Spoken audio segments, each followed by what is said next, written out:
आणि आता पश्चिम रेल्वे पाठोपाठ मध्य रेल्वेची वाहतूक सुद्धा विस्कळीत झाली आहे। मुलुंड स्टेशन जवळ तांत्रिक बिघाड झालाय। ओव्हरहेड वायर मध्ये बिघाड झाल्यामुळे लोकल 20 ते 25 मिनिटं उशिराने धावतायत। आताची महत्त्वाची बातमी आपण पाहतोय।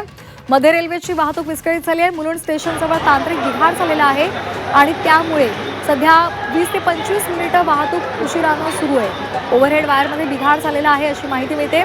मुलुंड स्टेशन जवळ तांत्रिक बिघाड झाल्यामुळे सध्या वाहतुकीवर परिणाम झालेला आहे। आपण हा व्हिडिओ सुद्धा पाहतोय। मुलुंड स्टेशन जवळचा हा व्हिडिओ आहे। ओव्हरहेड वायर मध्ये बिघाड झालेला आहे, तिथून धूर सुद्धा निघतोय आणि त्यामुळे सध्या इथल्या वाहतुकीवर परिणाम झालाय। मध्य रेल्वेची वाहतूक सध्या विस्कळीत झाली आहे।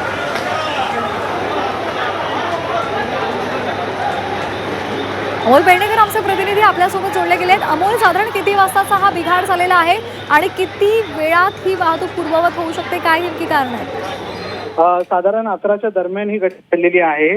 ज्यावेळी जी लोकल आहे मध्य रेल्वेची फलाटावर लागलेली होती, त्यावेळेला जो ओव्हरहेड वायरची जी तार आहे त्याच्यामुळे तांत्रिक बिघाड झाला आणि त्याच्यामुळे मोठा त्या ठिकाणी स्पार्क होऊ लागलेला होता आणि त्याच्यामुळे काही धुराचं लोट देखील त्या परिसरात पाहायला मिळालेले होते।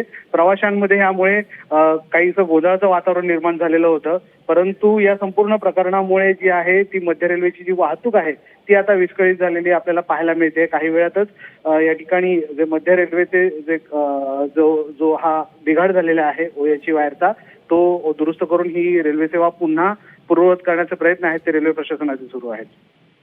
साधारण किती वेळापर्यंत हा पूर्ण बिघाड दुरुस्त केला जाऊ शकतो, त्या संदर्भात काही रेल्वे प्रशासनानं सांगितलंय?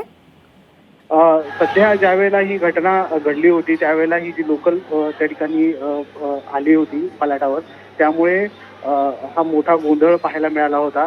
परंतु आता या ठिकाणचा जो विद्युत प्रवाह आहे तो खंडित केला जाईल आणि त्यानंतर ही जी प्रक्रिया आहे ती पार पाडली जाईल। हा जो बिघाड आहे तो दुरुस्त करण्याचे प्रयत्न केले जातील।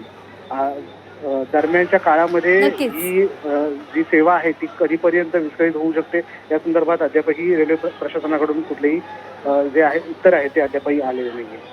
धन्यवाद अमोल, दिलेल्या सविस्तर माहितीसाठी।